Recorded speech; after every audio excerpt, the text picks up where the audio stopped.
ಆತ್ಮೀಯ ವಿದ್ಯಾರ್ಥಿಗಳೇ, ತಮಗೆಲ್ಲರಿಗೂ ಪ್ರಥಮ PUCಯ ದುರ್ಯೋಧನ ವಿಲಾಪ ಎನ್ನುವಂಥ ಕಾವ್ಯಕ್ಕೆ ಸ್ವಾಗತ.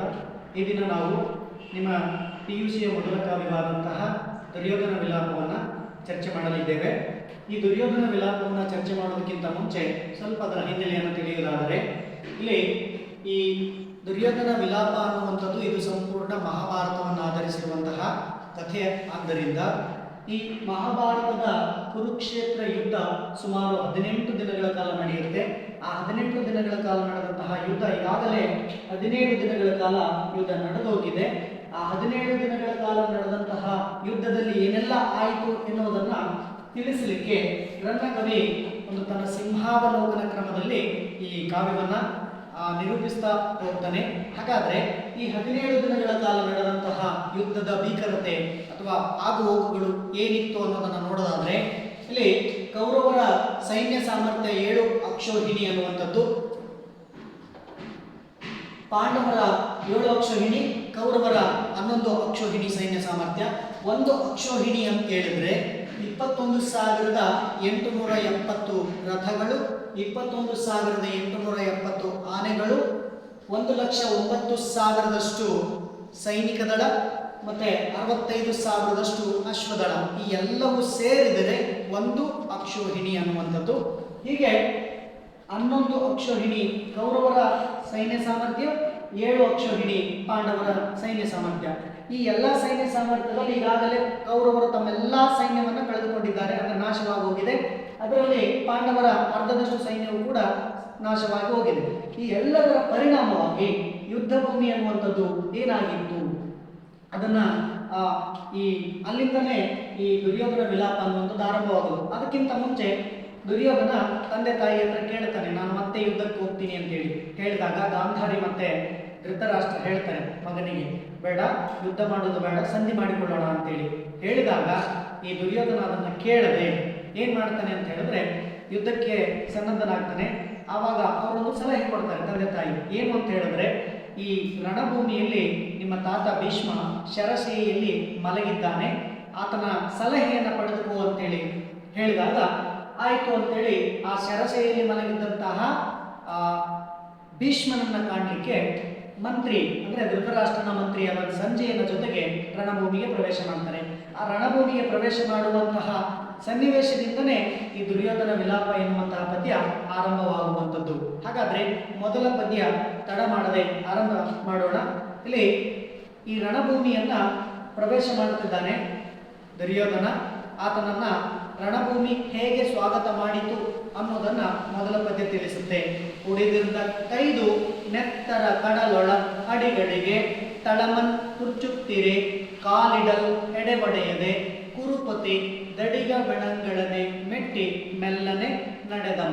ಇಲ್ಲಿ ಉಡಿದಿರ್ದ ಅಂತ ಹೇಳಿದ್ರೆ ಮುರಿದು ಬಿದ್ದ ಅಥವಾ ತುಂಡಾದ, ಕೈದು ಅಂತ ಹೇಳಿದ್ರೆ ಆಯುಧಗಳು, ರಕ್ತ, ನೆತ್ತರ ಅಂತ ಹೇಳಿದ್ರೆ ರಕ್ತ, ಕಡಲು ಅಂತ ಹೇಳಿದ್ರೆ ಸಮುದ್ರ, ಅಡಿಗಡಿಗೆ ಅಂದ್ರೆ ಹೆಜ್ಜೆ ಹೆಜ್ಜೆಗೂ, ಅಡಿ ಅಂದ್ರೆ ಪಾದ, ಆ ಹೆಜ್ಜೆ ಹೆಜ್ಜೆಗೂ, ತಳಮನ್ ಉಚ್ಚುತ್ತಿರಿ, ತಳ ಅಂತಂದ್ರೆ ಪಾದ, ಪಾದವನ್ನು ಉಚ್ಚು ಅಂತಂದ್ರೆ ಚುಚ್ಚು, ಚುಚ್ಚುತ್ತಿರಲು. ಇಲ್ಲಿ ಏನಾಗಿದೆ ಅಂತ ಹೇಳಿದ್ರೆ ಆ ಮುರಿದು ಬಿದ್ದಂತಹ ಆಯುಧಗಳು ನೆತ್ತರಿನ ಸಮುದ್ರದಲ್ಲಿ ಇವನ ಪಾದವನ್ನ ಏನ್ ಮಾಡ್ತಾ ಇದ್ದಾವೆ ಅಂತ ಹೇಳಿದ್ರೆ ಆಯುಧಗಳೆಲ್ಲವೂ ಚುಚ್ಚುತ್ತಾ ಇವೆ.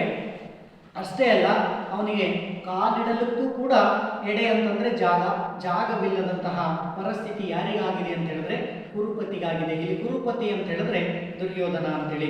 ದಡಿಗ ಬೆಣಗಳನ್ನೇ ಮೆಟ್ಟಿ ಮೆಲ್ಲನೆ ನಡೆದ ಅಂದ್ರೆ ದಡಿಗ ಅಂತಂದ್ರೆ ಭಾರಿ ಗಾತ್ರದ, ಬೆಣ ಹೆಣ, ಆ ಹೆಣಗಳನ್ನ ಮೆಟ್ಟಿ ಮೆಲ್ಲನೆ ನಡೀತಾ ಇದ್ದಾನೆ. ಇಲ್ಲಿ ಒಂದು ನಾವು ಅರ್ಥ ಮಾಡ್ಕೋಬೇಕು ಏನು ಅಂತ ಹೇಳಿದ್ರೆ, ದುರ್ಯೋಧನಿಗೆ ಜಾಗ ಜಾಗ ಜಾಗ ಅಂತೇಳಿ ಬಡಿದಾಡಿದವನಿಗೆ ಇವತ್ತು ಕಾಲಿಡಲಿಕ್ಕೂ ಕೂಡ ಜಾಗವಿಲ್ಲದಂತಹ ಪರಿಸ್ಥಿತಿ ಅವನಿಗೆ ಒದಗಿದೆ. ಏಕೆ ಅಂತ ಹೇಳಿದ್ರೆ, ಈ ಹಿಂದೆ ಸಂಧಾನ ಮಾಡಿಕೊಂಡು ಕೇವಲ 5 ಸಾಮ್ರಾಜ್ಯಗಳನ್ನಾದರೂ ಕೊಟ್ಟು ಬಿಡು ಅಂತೇಳಿ ಕೃಷ್ಣ ಸಂಧಾನಕ್ಕೆ ಬಂದಾಗ ದುರ್ಯೋಧನ ಹೇಳಿದ, ಅವರು ಸಾಮರ್ಥ್ಯ ಇದ್ರೆ ಯುದ್ಧ ಮಾಡಿ ಗೆಲ್ಲಲಿ, ಒಂದು ಸೂಜಿ ಮನೆಯಷ್ಟು ಜಾಗವನ್ನು ಕೊಡೋದಿಲ್ಲ ಅಂತೇಳಿ ಹೇಳಿದಂಥ ದುರ್ಯೋಧನನಿಗೆ ಇವತ್ತು ಏನಿಲ್ಲದಾಗಿದೆ ಅಂತ ಹೇಳಿದ್ರೆ, ಸೂಜಿ ಮನೆಯಷ್ಟು ಜಾಗ ಇಲ್ಲ ಅಂದವನಿಗೆ ತನ್ನ ಕಾಲಿಡಲಿಕ್ಕೂ ಕೂಡ ಜಾಗವಿಲ್ಲದಂತಹ ಪರಿಸ್ಥಿತಿ ಒದಗಿದೆ ಅನ್ನುವಂಥದ್ದು. ಇಲ್ಲಿ ಇದರ ವಿವರ ಹೀಗಿದೆ. ಏನು ಅಂತ ಹೇಳಿದ್ರೆ, ಇಡೀ ಕುರುಕ್ಷೇತ್ರ ಆ ರಣಭೂಮಿ ನೋಡಲಿಕ್ಕೆ ಹೇಗೆ ಕಾಣ್ತಾ ಇದೆ ಅಂತ ಹೇಳಿದ್ರೆ, ಮುರಿದು ಬಿದ್ದ ಆಯುಧಗಳು, ರಕ್ತದ ಕಡಲಾಗಿದೆ, ಸಮುದ್ರವಾಗಿದೆ. ಅವುಗಳ ಮೇಲೆ ಮೆಟ್ಟಿ ಅಲ್ಲಿ ಭಾರಿ ಗಾತ್ರದ ಹೆಣಗಳು ಬಿದ್ದಿವೆ. ಅವುಗಳೆಲ್ಲವನ್ನ ದಾಟಿಕೊಂಡು ದುರ್ಯೋಧನ ಬರ್ತಾ ಇದ್ದಾನೆ. ಇವೆಲ್ಲವನ್ನ ದಾಟಿಕೊಂಡು ಬಂದಂತಹ ದುರ್ಯೋಧನನಿಗೆ ಮುಂದೆ ಯಾವೆಲ್ಲ ಹೆಣಗಳು ಎದುರಾಯಿತು ಅನ್ನುವುದನ್ನು ತಿಳಿಸೋದಕ್ಕೆ ಮುಂದಿನ ಪದ್ಯವಿದೆ. ಆ ಮುಂದಿನ ಪದ್ಯ ನಾನು ಓದ್ತಾ ಹೋಗ್ತೇನೆ, ನೀವು ಗಮನಿಸಿ. ಇಭ ಶೈಲಂಗಳನ್ ಏರಿ ಏರಿ ರುಧಿರ ಸ್ತ್ರೋತಂಗಳನ್ ದಾಂಟಿ ದಾಂಟಿ ಇಭದ ಓರ್ ನೀಲ ಲತಾ ಪ್ರತಾನ ವಿಪಿನ ವ್ರಾತಂಗಳ್ ಸಿಲ್ಕಿ ಸಿಲ್ಕಿ ಭರಂಗೈದು ಉರದೈದು ಸಂಜಯ ಶಿರಸ್ಕಂದ ಅವಲಂಬನಂ ಕುರುಪ್ರಭು ಕಂಡಂ ಶರಜಾಲ ಜರ್ಜರಿತ ಗಾತ್ರತ್ರಾಣನಂ ದ್ರೋಣನಂ. ಇಲ್ಲಿ ಇಭ ಅಂತ ಹೇಳಿದ್ರೆ ಆನೆ, ಶೈಲ ಅಂತ ಹೇಳಿದ್ರೆ ಬೆಟ್ಟ. ಇಭ ಅಂತಂದ್ರೆ ಆನೆ, ಶೈಲ ಅಂತ ಹೇಳಿದ್ರೆ ಬೆಟ್ಟ.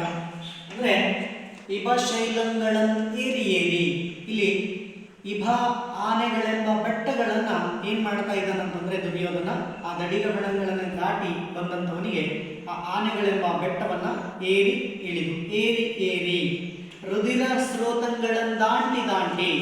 ರುಧಿರ ಅಂತಂದ್ರೆ ರಕ್ತ, ರುಧಿರ ಅಂತಂದ್ರೆ ರಕ್ತ,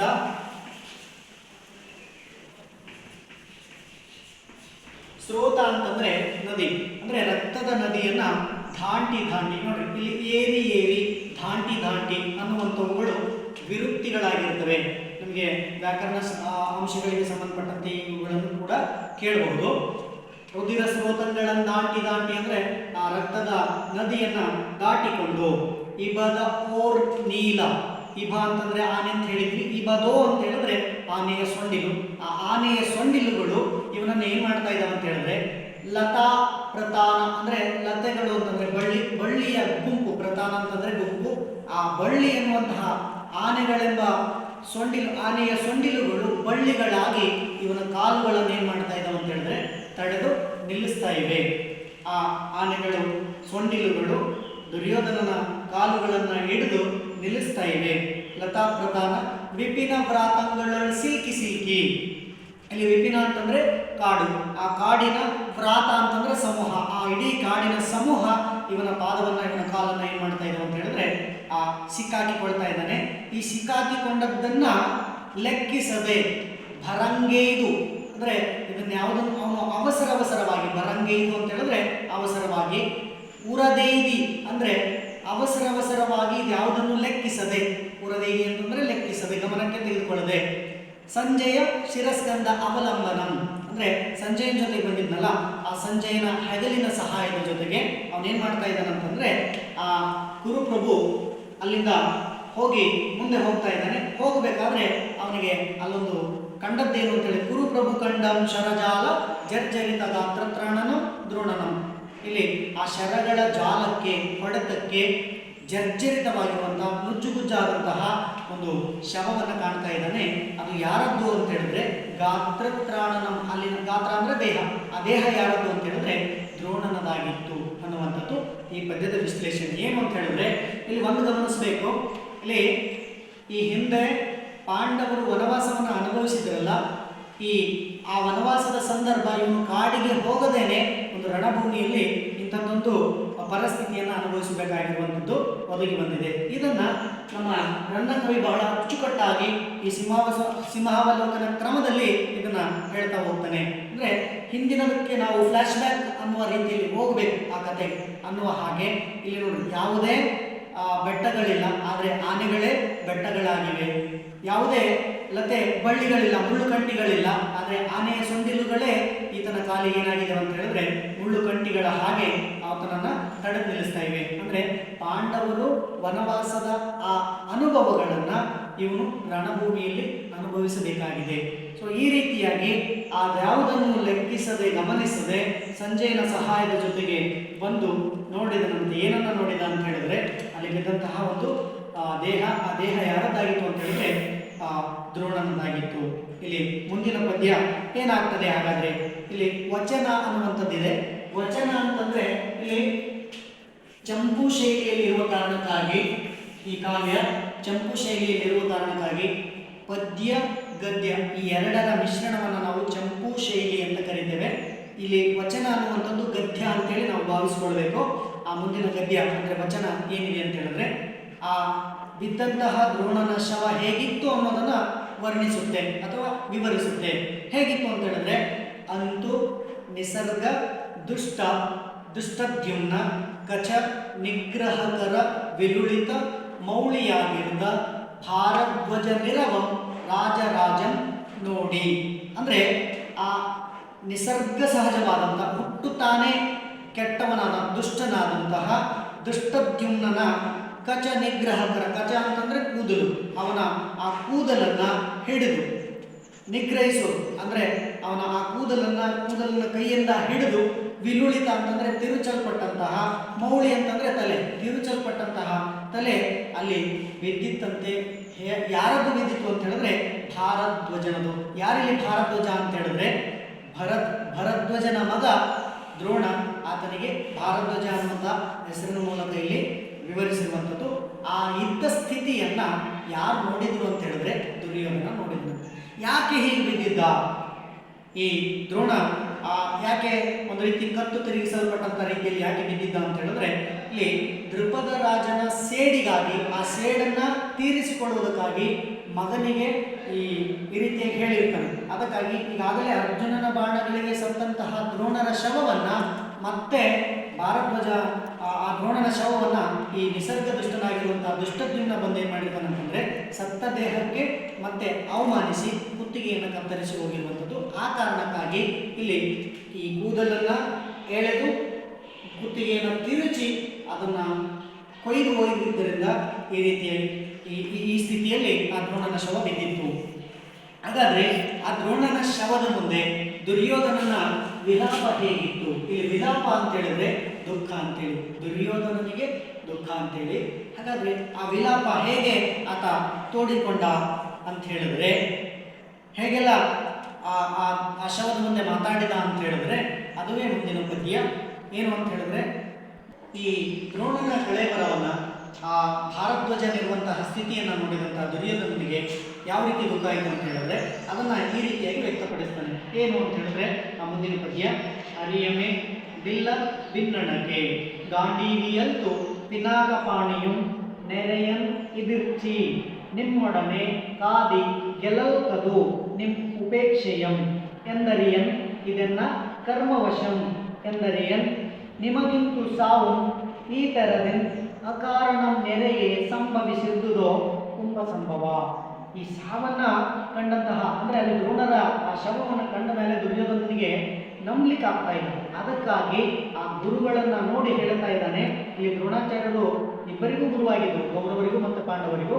ಈಗ ಆ ಗುರುವನ್ನ ನೋಡಿ, ಆ ಸಾವನ್ನ ನೋಡಿ ತನಗೆ ನಂಬದೇ ಇರುವಂಥ ಸ್ಥಿತಿಯಲ್ಲಿ ಏನ್ ಮಾಡ್ತಾ ಇದ್ದಾನೆ ಅಂತ ಹೇಳಿದ್ರೆ ಈ ರೀತಿಯಾಗಿ ದುಃಖವನ್ನು ಹೊರಗಾಗ್ತಾ ಇದ್ದಾನೆ. ಅರಿಯಮೆ ಬಿಲ್ಲ ಬಿನ್ನಣಕ್ಕೆ, ಅರಿಯೆ ಅಂತಂದ್ರೆ ತಿಳಿಯದು, ನನಗೆ ತಿಳಿದಿಲ್ವಾ ನಿಮ್ಮ ಬಿಲ್ಲಿನ ಸಾಮರ್ಥ್ಯ ಎಂಥದ್ದು ಅಂತೇಳಿ. ಗಾಂಡೀವಿಯಲ್ತು, ಯಾರಲ್ಲಿ ಗಾಂಡೀವಿ ಅಂತ ಹೇಳಿದ್ರೆ ಅರ್ಜುನ. ಗಾಂಡೀವಿಯಲ್ತು ಪಿನಾಕಪಾಣಿಯಂ, ಪಿನಾಕಪಾಣಿ ಅಂತ ಹೇಳಿದ್ರೆ ಈ ಶಿವನಿಗೆ ನಾವು ಪಿನಾಕ ಅಂದ್ರೆ ತ್ರಿಶೂಲವನ್ನ ಧರಿಸಿದವನು. ಪಿನಾಕಪಾಣಿಯು ನೆರೆಯನ್ ಇದಿರ್ಚಿ ಕಾದಿ ಗೆಲ್ಲಲ್ಕದು, ಸಾಕ್ಷಾತ್ ಶಿವನೇ ಬಂದು ನಿಮ್ಮ ಎದುರಿಗೆ ಗೆಲ್ಲಲಿಕ್ಕೆ ಸಾಧ್ಯವಿಲ್ಲ. ಅಂಥದ್ರಲ್ಲಿ ನೀವು ಈ ಗಾಂಡೀವಿಯ ಕೈಯಲ್ಲಿ ಅಂದರೆ ಅರ್ಜುನನ ಬಾಣಗಳಿಗೆ ತುತ್ತಾಗಿದ್ದೀರಲ್ಲ, ನಿಮ್ಮ ಉಪೇಕ್ಷೆಯೇ ಅಂದರೆ ನೀವು ನಿರ್ಲಕ್ಷ್ಯ ತೋರಿಸ್ಬಿಟ್ರ ಯುದ್ಧ ಮಾಡೋದಕ್ಕೆ ಹೋಗಿ ಅನ್ನುವಂಥದ್ದನ್ನ ಪ್ರಶ್ನೆ ಮಾಡ್ತಾ ಇದ್ದಾನೆ. ಅಷ್ಟೇ ಅಲ್ಲ, ನಿಮ್ಮ ಉಪೇಕ್ಷೆ ನಿಮ್ಮ ನಿರ್ಲಕ್ಷ್ಯಯೇ ಅಂಥೇಳಿ ಮತ್ತೆ ಮುಂದುವರೆದು ಹೇಳ್ತಾನೆ ಆತ, ಎಂದರೇನು ಇದು ನನಗೆ ತಿಳಿತಾ ಇಲ್ಲ, ಎನ್ನ ಕರ್ಮವಶ ಅಥವಾ ನನ್ನ ಕರ್ಮದ ಫಲಕ್ಕಾಗಿ ನೀವಿಂಥದ್ದೊಂದು ಸಾವನ್ನ ಅನುಭವಿಸಬೇಕಾಗಿ ಬಂತಲ್ಲ, ನಿಮಗಿಂತೂ ಸಾವು ಅಕಾರಣ ಮೇಲೆಯೇ ಸಂಭವಿಸಿರುವುದೋ, ನಿಮಗೆ ಯಾವ ಕಾರಣಕ್ಕಾಗಿ ಇಂಥದ್ದೊಂದು ಸಾವು ಬಂತು ಸಂಭವಿಸಿದೆ. ಕುಂಭ ಸಂಭವ ಅಂದರೆ ಕುಂಭ ಸಂಭವ ಅಂತಂದ್ರೆ ಮಡಿಕೆಯಲ್ಲಿ ಹುಟ್ಟಿದವ. ಇಲ್ಲಿ ಮಡಿಕೆಯಲ್ಲಿ ಹುಟ್ಟಿದವ ಯಾರು ಅಂತ ಹೇಳಿದ್ರೆ ದ್ರೋಣಾಚಾರ್ಯರು. ಹೀಗೆ ಆ ಶವವನ್ನ ನೋಡಿ ಆ ಒಂದು ದ್ರೋಣರನ್ನ ಕುರಿತಾಗಿ ಮಾತನಾಡಿ ಮುಂದುವರೆದು ಮತ್ತೆ ಈ ಈ ದುರ್ಯೋಧನನಿಗೆ ಏನು ವಿಲಾಪ ಆಗುತ್ತದೆ ಅಂತೇಳಿ ನೋಡೋದಾದ್ರೆ ಮತ್ತೊಂದು ವಚನದ ಸಾಲಿದೆ. ಎಂದು ದುಃಖಂಗೇದು ಕುಂಭ ಸಂಭವನಂ ತ್ರಿಪ್ರದಕ್ಷಿಣೆಂಗೈದು ಬರುತ್ತು ಆ ದಿಶಾ ಭಾಗಗಳು. ಅಂದ್ರೆ ಈ ರೀತಿ ಹರಿಯಮೆ ಬಿಲ್ಲ ಮಿನ್ನಣಕ್ಕೆ ಗಾಂಡೀವಿಯಲ್ಲು ಪಿನಾಕಪಾಣಿಯಂ ನೆರೆಯನ್ ಇದಿರ್ಚಿ ಕಾದಿಗೆಲ್ಲಲ್ಕದು ನಿಮ್ಮ ಉಪೇಕ್ಷೆ ಅಂತೇಳಿ ಈ ರೀತಿ ಎಲ್ಲ ದುಃಖಪಟ್ಟು ಎಂದು ದುಃಖಂಗೇದು ಕುಂಭ ಸಂಭವನಂ ಅಂದ್ರೆ ಯಾರಲ್ಲಿ ಕುಂಭ ಸಂಭವ ಅಂತ ಹೇಳಿದ್ವಿ ನಾವು? ದ್ರೋಣ. ಆ ದ್ರೋಣನನ್ನ ತ್ರಿಪ್ರದಕ್ಷಿಣೆಂಗೈದು ಅಂದ್ರೆ 3 ಬಾರಿ ಸುತ್ತುವರೆದು, ತ್ರಿಪ್ರದಕ್ಷಿಣೆ ಅಂತಂದ್ರೆ ಪ್ರದಕ್ಷಿಣೆ ಹಾಕುವುದು, 3 ಸುತ್ತು ಹಾಕಿ ಬರುತ್ತಿರ್ಬೇಕಾದ್ರೆ ಆ ದಿಶಾ ಭಾಗಗಳು ಅದೇ ದಿಕ್ಕಿನಲ್ಲಿ, ಆ ಒಂದು ಸ್ಥಳದ ಒಂದು ದಿಕ್ಕಿನಲ್ಲಿ, ಅಲ್ಲಿಂದ ಮುಂದಿನ ದಿಕ್ಕಿನಲ್ಲಿ ಏನ್ ಕಂಡ ಅನ್ನೋದಕ್ಕೆ ಮುಂದಿನ ಪದ್ಯ ಏನಿತ್ತು ಅಂತ ಹೇಳಿದ್ರೆ, ಆ ಮುಂದಿನ ಪದ್ಯ ಅರೆ ಮುಗಿದಿರುದ ಕಣ್ಮಲರ್ ಅಲರ್ದ ಮೊಗಂ ಕಡಿಪುದ ಕೈಯು ಆಸುರತರಮಾಗೆ ಖರ್ಚಿದವುಡು ಬರಸ್ ಅನ್ಯಶ್ಚರ ಪ್ರಹಾರ ಜರ್ಜರಿತ ಶರೀರನಾಗೆ ನವಲೋಹಿತ ವಾರ್ಧಿಯುಳ್ ಅಳ್ದು ಬೆಳ್ದನಂ ಕುರುಪತಿ ನೋಡಿ ಕಂಡನ್ ಅಭಿಮನ್ಯು ಕುಮಾರನನ್ ಆಜಿ ವೀರನಂ. ಏನು ಆ ದಿಕ್ಕಿನಲ್ಲಿ ಅದು ಒಂದು ಅಲ್ಲೇ ಸಮೀಪದ ಒಂದು ಸ್ಥಳದಲ್ಲಿ ಹೋದಾಗ ಏನಾಯಿತು? ಈ ದ್ರೋಣರನ್ನ ನಮಸ್ಕರಿಸಿ 3 ಸುತ್ತುವರೆದು ಮುಂದೆ ಹೋಗ್ತಿರ್ಬೇಕಾದ್ರೆ ಅಲ್ಲೊಂದು ಮತ್ತೊಂದು ಕಳೇಬರ ಅಂತಂದ್ರೆ ಶವ, ಒಂದು ಶವವನ್ನು ನೋಡ್ತಾ ಇದ್ದಾನೆ, ಯಾರದೋ ಹೆಣವನ್ನು ನೋಡ್ತಾ ಇದ್ದಾನೆ. ಅದು ಹೇಗೆ ಬಿದ್ದಿತ್ತು ಅನ್ನೋದಕ್ಕೆ ಈ ಪದ್ಯ. ಅರೆ ಮುಗಿದಿರದ ಕಣ್ಮಲರ್. ಅರೆ ಮುಗಿದಿರದ ಅಂದ್ರೆ ಅರ್ಧ ಮುಚ್ಚಿದ, ಕಣ್ಮಲರ್ ಕಣ್ಣು, ಮಲ್ಲರ್ ಅಂತಂದ್ರೆ ಹೂ, ಅರಳಿದಂತಹ ಹೂ ಹೇಗೆ ಅರಳಿರ್ತದಲ್ಲ ಹಾಗೆ ಅಲ್ಲಿ ಆ ಹೂವಿನಂತ ಮುಖವನ್ನ ಕಾಣ್ತಾನಂತೆ.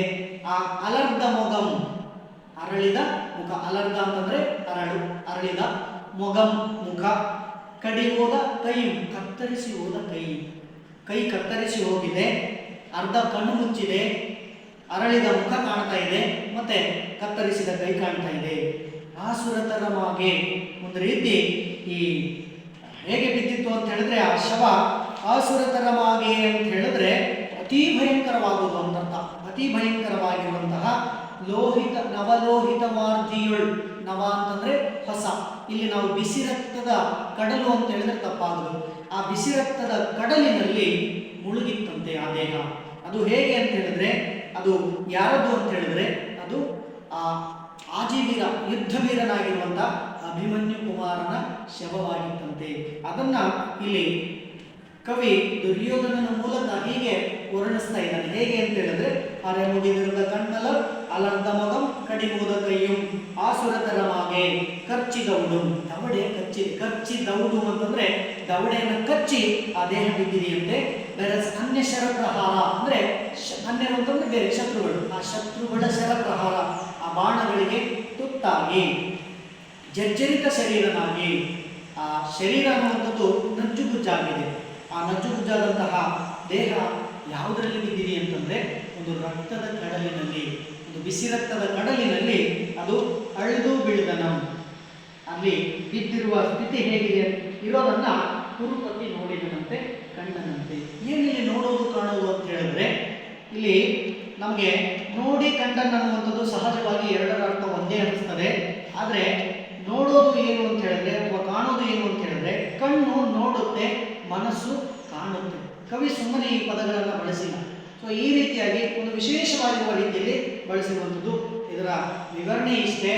ಅರ್ಧ ಮುಚ್ಚಿದ ಹೂವಿನಂಥ ಕಣ್ಣುಗಳು, ಉತ್ಸಾಹದಿಂದ ಅರಳಿದ ಮುಖ, ಕತ್ತರಿಸಿ ಹೋದಂತಹ ಕೈಗಳು, ಭಯಂಕರವಾಗಿ ಕಾಣುವ ಕಚ್ಚಿದ ದವಡೆ, ಮತ್ತೆ ಶತ್ರುಗಳ ಬಾಣಗಳಿಂದ ದೇಹ ಒಂದು ರೀತಿ ಹೊಸ ರಕ್ತದ ಕಡಲಿನಲ್ಲಿ ಮುಳುಗಿ ಬಿದ್ದಂತಹ ಯುದ್ಧ ವೀರನನ್ನ, ಆ ಅಭಿಮನ್ಯು ಕುಮಾರನನ್ನ ದುರ್ಯೋಧನ ನೋಡಿ ಕಂಡನಂತೆ.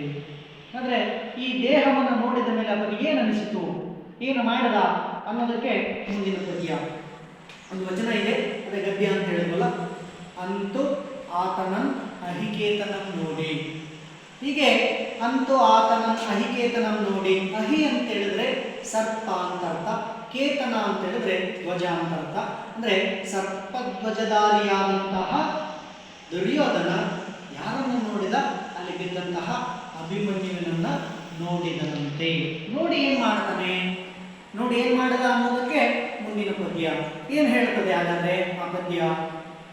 ಗುರುಪಣ್ಣಿದ ಚಕ್ರವ್ಯೂಹ ರಚನೆ ಪೆರಗ್ ಅರಿದು ಪುಗಲ್ ಅದಂಪಕ್ಕು ರಣ ಆಜೀರದೊಳ್ ಅರಿನೃಪರನ್ ಇಕ್ಕಿದ ನರಸುತ ನಿನ್ನೊರೆಗೆ ದೊರೆಗೆ ಗಂಡರು ಒಳಗೆ.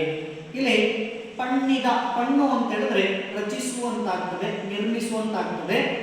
ಏನ್ ನಿರ್ಮಿಸಿದ್ದಾರೆ? ಗುರುಪಣ್ಣಿದ, ಗುರು ಅಂದ್ರೆ ದ್ರೋಣಾಚಾರ್ಯರು ರಚಿಸಿದ ರಚನೆ. ಯಾರದು? ಏನ್ ರಚನೆ ಮಾಡಿದ್ದಾರೆ? ಚಕ್ರವ್ಯೂಹವನ್ನ. ಪೆರರ್ಗರಿದು, ಈ ಚಕ್ರವ್ಯೂಹವನ್ನು ರಚಿಸೋದಕ್ಕೆ ಮತ್ತೆ ಅದರ ಒಳಗಡೆ ಪ್ರವೇಶ ಮಾಡಲಿಕ್ಕೆ ಕೆಲವು ಜನಕ್ಕೆ ಗೊತ್ತಿತ್ತು. ಈಗ ಅಂಥದ್ದೊಂದು ಸಾಹಸ ಯಾರು ಮಾಡಿದ್ದಾರೆ ಅಂತ ಹೇಳಿದ್ರೆ ಅಭಿಮನ್ಯು ಕುಮಾರ ಮಾಡಿದ್ದಾನೆ. ಅದಕ್ಕಾಗಿ ಆತನ ಶವದ ಮುಂದೆ ಈ ರೀತಿಯಾಗಿ ದುರ್ಯೋಧನ ಹೇಳ್ತಾ ಇದ್ದಾನೆ. ಏನಂತೇಳಿ? ಇಲ್ಲಿ ಈ ಗುರು ದ್ರೋಣಾಚಾರ್ಯರು ರಚನೆ ಮಾಡಿರುವಂತಹ ಚಕ್ರವ್ಯೂಹವನ್ನು ಬೇರೆಯವರಿಗೆ ಅರಿದು ತಿಳಿಯದು. ಪುಗಲದಂಪಕ್ಕು, ಅದನ್ನು ಪ್ರವೇಶ ಮಾಡಲು ಯಾರಿಗೂ ತಿಳಿಯದು. ಆದರೆ ಅದಂಪಕ್ಕು, ನೀನು ಅದನ್ನ ಪ್ರವೇಶ ಮಾಡಿದೀಯಾ. ಎಲ್ಲಿ? ರಣ ಆಜೀರದೊಳ್. ರಣಾಜೀರ ಅಂತಂದ್ರೆ ಯುದ್ಧ ಭೂಮಿ. ಆ ಯುದ್ಧ ಭೂಮಿಯಲ್ಲಿ ಅರಿ ನೃಪರನ್ ಇಕ್ಕಿದ. ಅರಿ ಅಂತಂದ್ರೆ ಶತ್ರು, ಇನ್ನೊಂದರ್ಥ ತಿಳಿ ಅಂತಾಗ್ತದೆ. ಅರಿ ನೃಪ ಅಂತಂದ್ರೆ ರಾಜ. ಶತ್ರು ರಾಜರನ್ನ ಇಕ್ಕಿದ ಅಂದ್ರೆ ಸದೆ ಬಡಿದ, ಅವರಿಗೆ ಪೆಟ್ಟು ಕೊಟ್ಟಂತಹ. ನರಸುತ, ಯಾರಲ್ಲಿ ನರಸುತ ಅಂತ ಹೇಳಿದ್ರೆ ನರ ಅಂತಂದ್ರೆ ಅರ್ಜುನ, ಸುತ ಅಂತಂದ್ರೆ ಮಗ ಅಂದ್ರೆ ಅರ್ಜುನನ ಮಗ.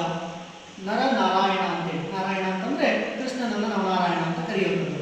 ಇಲ್ಲಿ ಆ ಅರ್ಜುನನ ಮಗ ನಿನ್ನೊರೆಗೆ, ನಿನ್ನ ಸರಿ ಸಮಾನಕ್ಕೆ, ದೊರೆಗೆ, ನಿನ್ನೊರೆಗೆ ದೊರೆಗೆ ಅಂತಂದ್ರೆ ನಿನ್ನ ಸರಿ ಸಮಾನನಾದ.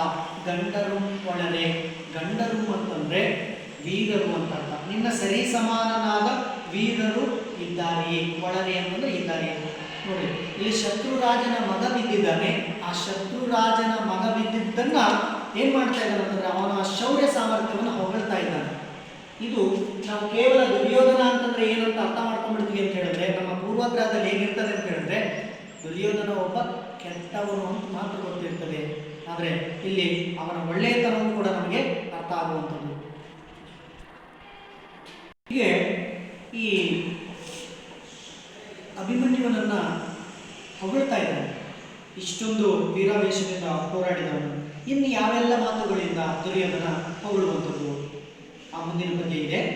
ಅಸಮಬಲ ಭವತ್ ವಿಕ್ರಮ ಅಸಂಭವಮಂ ಪೆರರ್ಗೆ ನಿನ್ನನ್ ಆನ್ ಇನಿತಂ ಪ್ರಾರ್ಥಿಸುವನ್ ಅಭಿಮನ್ಯು ನಿಜ ಸಾಹಸಿ ಏಕದೇಶಾನುಮರಣಂ ಯಮಗಕ್ಕೆ ಗಡ.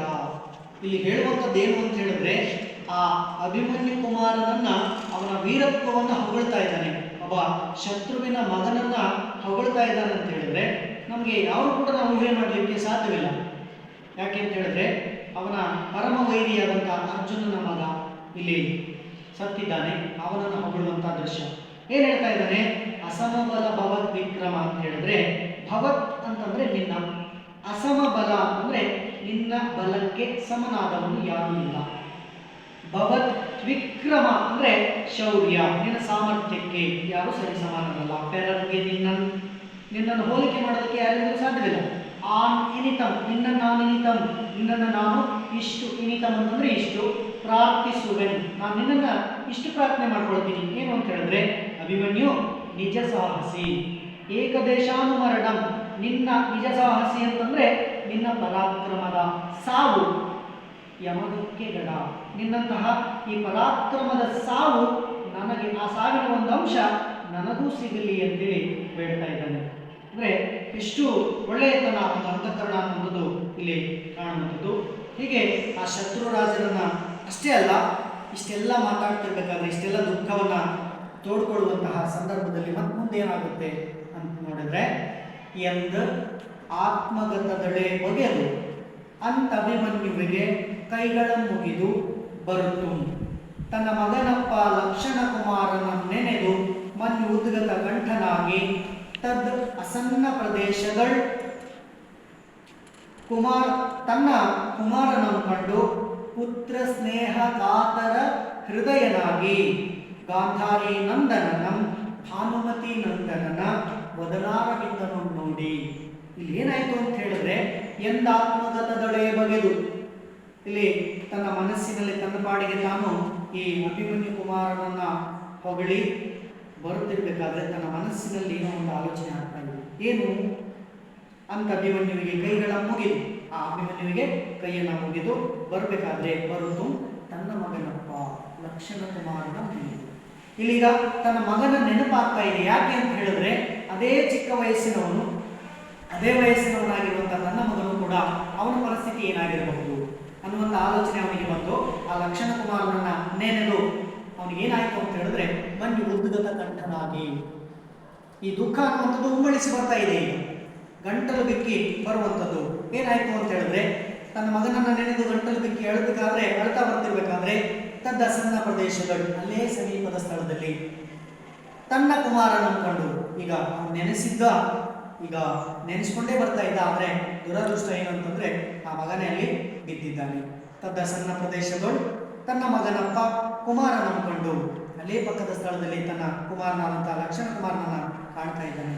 ಈಗ ಒಂದು ಕ್ಷಣಕ್ಕೆ ಆತನಿಗೆ ಏನಾಗ್ತಾ ಇದೆ ಅಂತ ಹೇಳಿದ್ರೆ, ಪುತ್ರ ಸ್ನೇಹ ಕಾತರ ಹೃದಯನಾಗಿ, ಈ ಪುತ್ರ ವಾತ್ಸಲ್ಯ ಅನ್ನುವಂಥದ್ದು ಹೃದಯ ತುಂಬಿ ಬರುವಂಥದ್ದು ಯಾರಿಗೆ ಅಂತ ಹೇಳಿದ್ರೆ, ಗಾಂಧಾರಿ ನಂದನನಿಗೆ. ಯಾರಲ್ಲಿ ಗಾಂಧಾರಿ ನಂದನ ಅಂತಂದ್ರೆ ದುರ್ಯೋಧನ. ಒಬ್ಬ ತಾಯಿಯ ಮಗನಾಗಿ ಮತ್ತೊಂದು ತಾಯಿಯ ಮಗನ ಎಷ್ಟು ಚಂದವಾಗಿ ವಿವರಣೆ ಮಾಡಿದ್ದಾನೆ ನೋಡಿ. ಗಾಂಧಾರಿ ನಂದನನ ಭಾನುಮತಿ ನಂದನನ ವದನಾರವಿಂದಮಂ ನೋಡಿ. ಇಲ್ಲಿ ಭಾನುಮತಿ ದುರ್ಯೋಧನನ ಮಾಡದ ಹೆಂಡತಿ. ಆ ಅರಳಿರುವ ವದನಾರವಿಂದ, ವದನ ಅಂತಂದ್ರೆ ಮುಖ, ಅರವಿಂದ ಅಂತಂದ್ರೆ ಕಮಲ, ಅರಳಿರುವಂತ ಮುಖ ಕಮಲವನ್ನ ನೋಡಿದನಂತೆ. ಯಾರ ಮಗನನ್ನ? ತನ್ನದೇ ಮಗನಾದ ಭಾನುಮತಿಯ ಮಗನಾದ ಲಕ್ಷಣ ಕುಮಾರನನ್ನ ನೋಡಿದನಂತೆ.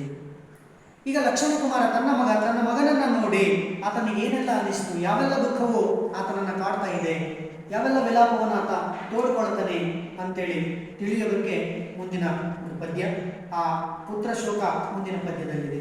ಏನಾಗ್ತದೆ ಆ ಪುತ್ರ ಶೋಕದಲ್ಲಿ? ಏನ್ ಹೇಳ್ತಾನೆ?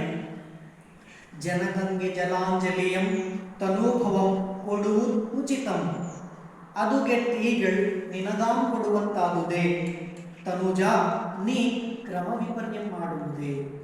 ಇಲ್ಲಿ ಜನಗಂಗೆ ಜಲಾಂಜಲಿ, ಜಲಾಂಜಲಿ ಅಂತಂದ್ರೆ ತರ್ಪಣ ಕೊಡುವಂಥದ್ದು. ಜನಕಗೆ, ಜನಕ ಅಂದ್ರೆ ತಂದೆಗೆ ಮಕ್ಕಳು ಜಲಾಂಜಲಿ ತರ್ಪಣ ಕೊಡುವುದನ್ನು ನೋಡಿದ್ದೇನೆ, ಕೇಳಿದ್ದೇನೆ.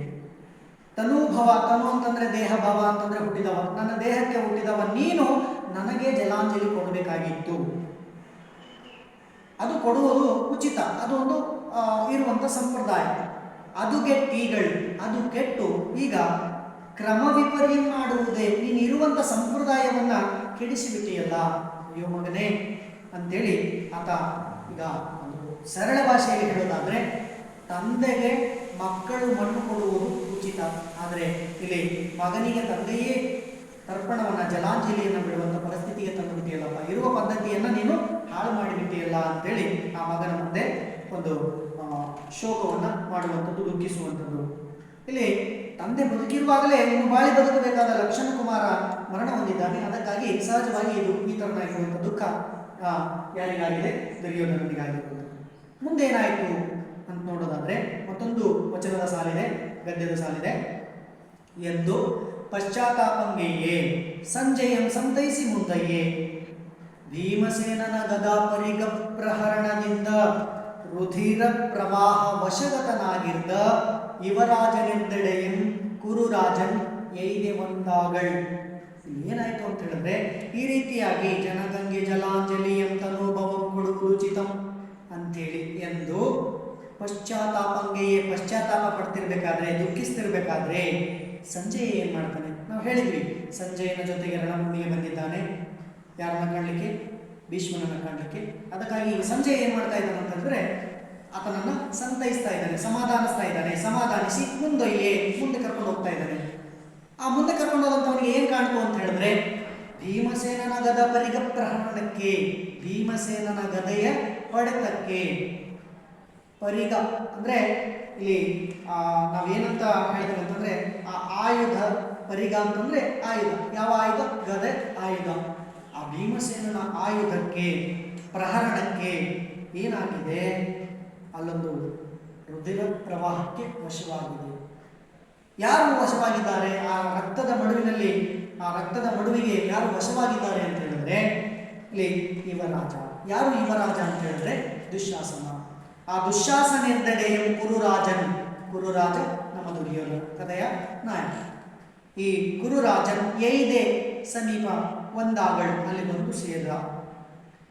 ನೋಡ್ರಿ, ತನ್ನ ಮಗನ ಶವವನ್ನು ಕಂಡು ಮುಂದೆ ಬಂದು ನೋಡ್ತಾನೆ. ಅದೇ ದುಃಖದಲ್ಲಿ ಬರಬೇಕಾದ್ರೆ ಇಲ್ಲಿ ತನ್ನ ಗೆಳೆಯನಂತೆ ಇದ್ದಂತಹ ತಮ್ಮನ ಶವವನ್ನು, ಕುರುರಾಜನ ಆಗಿರುವಂತಹ ದುರ್ಯೋಧನ ಯುವರಾಜನ ಶವವನ್ನು ನೋಡ್ತಾನೆ. ಅದು ಹೇಗಿತ್ತು ಅಂತ ಹೇಳಿದ್ರೆ ಆ ಭೀಮನ ಗದೆಯ ಹೊಡೆತಕ್ಕೆ ಒಂದು ರೀತಿ ಆ ರಕ್ತದ ಮಡುವಿನಲ್ಲೇ ರಕ್ತದ ಪ್ರವಾಹಕ್ಕೆ ವಶವಾಗದ ರೀತಿಯಲ್ಲಿ ಆ ಶವ ಬಿದ್ದಿತ್ತಂತೆ.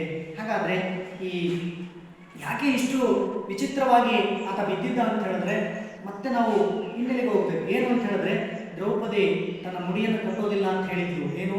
ದುಶ್ಯಾಸನನ ರಕ್ತವನ್ನು ನಾನು ನನ್ನ ಕೂದಲಿಗೆ ಲೇಪಿಸದೆ ಹೊರತು, ಹಚ್ಚದೆ ಹೊರತು ನಾನೇನು ಮಾಡೋದಿಲ್ಲ ಅಂತ ಹೇಳಿದ್ದಕ್ಕೆ ಮುಡಿಯನ್ನು ಕಟ್ಟೋದಿಲ್ಲ ಅಂತ ಹೇಳಿದ್ಲಲ್ಲ.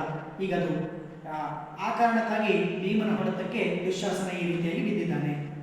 ಆ ಶಪಥವನ್ನು ಪೂರೈಸಿದ್ದಾನೆ.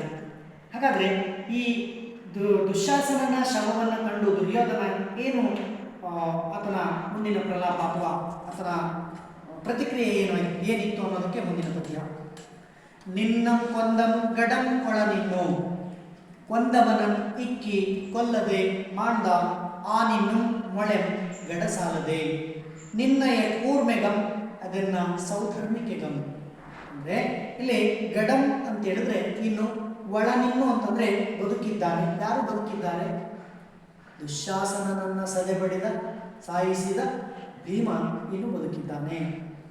ಕೊಂದವನಂ ಇಕ್ಕಿ ಕೊಲ್ಲದೆ, ನಿನ್ನನ್ನು ಕೊಂದವನನ್ನ ಸದೆಬಡಿಯದೆ, ಮಾಡ್ದ ಅವನನ್ನ ಏನೂ ಮಾಡದೆ ಸುಮ್ಮನಿದ್ದೇನೆ. ಯಾರು? ನಾನು ಅಂತಂದ್ರೆ ಇಲ್ಲಿ ಆ ನಿನ್ನು ಅಂದ್ರೆ ನಾನು, ಇನ್ನು ಮೊಳೆಂ ಗಡಸಾಲದೆ, ನಾನು ಮೊಳೆಂ ಅಂತಂದ್ರೆ ಬದುಕಿದ್ದೇನೆ. ಯಾರು ಬದುಕಿದ್ದಾರೆ? ದುರ್ಯೋಧನ ಬದುಕಿದ್ದಾನೆ. ನಿನ್ನನ್ನು ಕೊಂದವನನ್ನ ಏನೂ ಮಾಡದೆ ನಾನು ಬದುಕಿದ್ದೇನೆ, ನಿನ್ನನ್ನು ಕೊಂದವನು ಕೂಡ ಬದುಕಿದ್ದಾನೆ. ಇದೆನ್ನ ಸೌಧರ್ಮಿಕೆಗಂ, ನಿನ್ನಯ ಕೂರ್ಮೆಗಂ ಇದೆನ್ನ ಸೌಧರ್ಮಿಕೆಗಂ. ಅಂದ್ರೆ ನೀನು ನನ್ನ ಮೇಲೆ ಇಟ್ಟಂತಹ ಪ್ರೀತಿಗೆ ನಾನು ಕೊಡುವಂತಹ ಸಜ್ಜನಿಕೆ ಇದೇನಾ ಅಂತೇಳಿ ಆ ದುಶ್ಯಾಸನ ಶವದ ಮುಂದೆ ಮಾತಾಡ್ತಾ ಇದ್ದೀನಿ. ಯಾಕಂತ ಹೇಳಿದ್ರೆ ಹೆಗಲಿಗೆ ಹೆಗಲಾಗಿದ್ದವನು, ಹೇಳಿದೆಲ್ಲ ಕೆಲಸಗಳನ್ನು ತಲೆಯ ಮೇಲೆ ಹೊತ್ತು ಮಾಡದಂಥವನು ದುಶ್ಯಾಸನ. ಈಗ ಅವನ ಅಗಲಿಕೆ, ಆ ಅಗಲಿಕೆಯಲ್ಲಿ ಅವನಿಗೆ ಸಹಜವಾಗಿ ಈ ಆಕ್ರೋಶ ಬರುವಂಥದ್ದು. ಅದಕ್ಕೆ ಮುಂದಿನ ಪದ್ಯ ಏನು ಹೇಳ್ತಾನೆ ತಮ್ಮನ ಕುರಿತಾಗಿ ಅನ್ನುವಂಥದ್ದು ನೋಡಿದ್ರೆ, ಜನನಿ ಸ್ತನ್ಯಮನ್ ಉಂಡೆನಾ ಬಳಿಕೇನಿ, ಸೋಮಾಮೃತ ದಿವ್ಯ ಭೋಜನಮಂ ಎಂಬೆಂತಿವನ್ ಉಂಡೆನಾಂ ಬಳಿಕೇನಿ, ಬಾಲತ್ವದಿಂದೆಲ್ಲಿಯೂ ವಿನಯ ಉಲ್ಲಂಘನ್ ಆದುದಿಲ್ಲ, ಮರಣಕ್ಕೆ ನಿಂದ ನೀ ಮುಂಚಿದೈ ಮೊನೆಯೊಳ್ ಸುಳ್ತಡಮಾಯಿತು, ಇದೊಂದೆಡೆಯೊಳಂ ಹಾ ವತ್ಸ ದುಶ್ಯಾಸನ. ಅಂದರೆ ಇಲ್ಲಿ ಜನನಿ ತಾಯಿ, ಸ್ತನ್ಯಂ ಎದೆ ಹಾಲು, ತಾಯಿಯ ಎದೆ ಹಾಲನ್ನ ಉಂಡೆನಾ ಬಳಿಕೇನಿ, ಮೊದಲು ನಾನು ಉಂಡೆ ಬಳಿಕ ನೀನುಂಡೆ. ಸೋಮಾಮೃತ ದಿವ್ಯ ಭೋಜನಮಂ, ಸೋಮಾಮೃತ ಅಂತಂದ್ರೆ ಅದೊಂದು ಸೋಮರಸ. ಈ ಯಾಗದ ಸಂದರ್ಭದೆಲ್ಲ ಕುಡಿಯುವಂತಹ ಒಂದು ರಸ ಅಥವಾ ಬಳ್ಳಿ. ದಿವ್ಯ ಭೋಜನ ಒಳ್ಳೆಯ ಊಟಗಳನ್ನು, ತಾಯಿಯ ಹಾಲನ್ನಿರಲಿ, ಒಳ್ಳೆಯ ಊಟವನ್ನಿರಲಿ, ಸೋಮರಸಗಳನ್ನಿರಲಿ, ದಿವ್ಯ ಭೋಜನಗಳನ್ನಿರಲಿ, ಎಲ್ಲವನ್ನ ನಾನು ಉಂಡೆ ಬಳಿಕ ನೀನು ಉಣ್ತಾ ಇದ್ದೆ. ನೀ ಬಾಲತ್ವದಿಂದೆಲ್ಲಿಯೂ, ನೀನು ಬಾಲ್ಯದಿಂದ ಎಲ್ಲಿಯೂ ಕೂಡ ವಿನಯದ ಉಲ್ಲಂಘನೆಯನ್ನು ಮಾಡಲೇ ಇಲ್ಲ. ನೀನು ಬಾಲತ್ವದಿಂದ ಎಲ್ಲಿಯೂ, ನೀನು ಬಾಲ್ಯದಿಂದ ಎಲ್ಲಿಯೂ ಕೂಡ ವಿನಯದ ಉಲ್ಲಂಘನೆಯನ್ನು ಮಾಡಲಿಲ್ಲ. ಮರಣಕ್ಕೆ ನಿಂದ ನೀ ಮುಂಚಿದೆ, ಈ ಮರಣ ಅನ್ನುವಂಥ ಸಂದರ್ಭಕ್ಕೆ ಯಾಕೆ ನನಗಿಂತ ನೀನು ಮುಂಚೆ ಹೋದೆ. ಇದೊಂದೆಡೆಯೊಳ್ ಅಂದ್ರೆ ಮೊನೆಯೊಳ್ ಸುಳ್ತಡಮಾಯಿತು. ಮೊನೆ ಅಂತಂದ್ರೆ ಯುದ್ಧ, ಈ ಯುದ್ಧದ ಸರತಿಯಲ್ಲಿ, ಸುಳ್ಳು ಅಂತಂದ್ರೆ ಸರತಿ, ಈ ಸರತಿಯಲ್ಲಿ ನಿನಗಿಂತ ನಾನು ಹೋಗ್ಬೇಕಿತ್ತು, ನನ್ನ ಸರದಿ ಬರಬೇಕಿತ್ತು, ಆದರೆ ನನಗಿಂತ ಮುಂಚೆ ನೀನೇ ಹೋದೆಯಲ್ಲ. ಆ ವತ್ಸ ದುಶ್ಯಾಸನ, ಅಯ್ಯೋ ತಮ್ಮ ದುಶ್ಯಾಸನ, ನನ್ನ ಸರದಿ ಇರಬೇಕಾಗಿತ್ತು ಯುದ್ಧದ ಸಂದರ್ಭದೊಳಗ, ನನಗಿಂತ ಮುಂಚೆ ನೀನು ಹೋದೆಯಲ್ಲ. ಯಾಕಂತಂದ್ರೆ ಈ ಎಲ್ಲದರಲ್ಲೂ ನಾನೇ ಮುಂದೆ ಇದ್ದೆ, ಸಾವು ಅನ್ನುವಂಥ ವಿಚಾರದಲ್ಲಿ ನನಗಿಂತ ನೀನು ಮುಂಚೆ ಹೋದೆಯಲ್ಲ ಅನ್ನುವಂಥದ್ದು ಆ ದುಃಖ ಆತನನ್ನ ಕಾಡುವಂಥದ್ದು. ಇಂತಹ ಪ್ರೀತಿ ತೋರಿಸ್ತಾ ಇದ್ದ ಈ ದುಶ್ಯಾಸನದ ಮೇಲೆ. ಅದಕ್ಕಾಗಿ ಈಗ ಅವನ ಅಗಲಿಕೆ ಈತನಿಗೆ ಇಷ್ಟೊಂದು ನೋವನ್ನು ಮಾಡಿದೆ. ಈ ರೀತಿಯಾಗಿ ಮುಂದೆ ಮತ್ತೆ ಯಾವ ರೀತಿಯಾಗಿ ಆತ ದುಃಖಿಸ್ತಾನೆ ಅಂತ ನೋಡಿದರೆ, ಎಂದು ವಿಪ್ರಲಾಪಂಗೈದು ತನ್ನ ತಮ್ಮನ ಕಳೇಬರವನ್ನು ನೋಡಲಾರದೆ ಅಲ್ಲಿಂದ ತಳರ್ದು ದಿನಕರ ತನೂಜನಂ ನೋಡಿ ರಾಜರಾಜಂ ನೋಡಿ ಅಶ್ಪವಾರಿ ಧಾರಾಪೂರಿತ ಲೋಚನ ಮಾಡಿ. ಇಲ್ಲಿಯ ತನಕ ಕಳೆದಂಥವನು, ಕಣ್ಣೀರಾಗದವನು, ಈಗ ಮತ್ತಷ್ಟು ಕಣ್ಣೀರಿನ ಮೂಲಕ ಅವನಿಗೆ ದುಃಖ ಆಗ್ತಾ ಇದೆ. ಯಾಕೆ ಅಂತ ಹೇಳಿದ್ರೆ, ಈ ರೀತಿಯೆಲ್ಲ ದುಃಖವನ್ನ ವಿಪ್ರಲಾಪಂಗೆ ವಿಶೇಷವಾಗಿ ಪ್ರಲಾಪಿಸಿ ದುಃಖಿಸಿ ತನ್ನ ತಮ್ಮನ ಕಳೇಬರವನ್ನ ಅಂದ್ರೆ ತನ್ನ ತಮ್ಮನ ಶವವನ್ನ ನೋಡದೆ ಅಲ್ಲಿಂದ ತಳರ್ದು ಅಲ್ಲಿಂದ ಹೊರಟು ದಿನಕರ ತನೂಜ. ಯಾರಲ್ಲಿ ದಿನಕರಾಜ? ದಿನಕರ ಅಂತಂದ್ರೆ ಸೂರ್ಯನ ತನೂಜ ಅಂದ್ರೆ ಪುತ್ರ, ಸೂರ್ಯ ಪುತ್ರನಾದಂತಹ ಕರ್ಣನನ್ನ ರಾಜರಾಜನ ನೋಡಿ, ಈ ಕರ್ಣನನ್ನ ರಾಜ ಯಾರು? ದುರ್ಯೋಧನ ನೋಡ್ತಾ ಇದ್ದಾನೆ. ನೋಡಿ ಬಾಷ್ಪವಾರಿ ಧಾರಾಪೂರಿತ ಲೋಚನ ಮಾಡಿ ಅವನಿಗೆ ಕಣ್ಣೀರು ದರದಳ ಅಂತ ಸುರಿತಾ ಇದೆ. ಇಲ್ಲಿ ತನಕ ದುಃಖಿಸಿ ಬಂದಿದ್ದ, ಆದರೆ ಇಲ್ಲಿ ಆ ದುಃಖ ತಡೆಯಕ್ಕಾಗ್ತಾ ಇಲ್ಲ.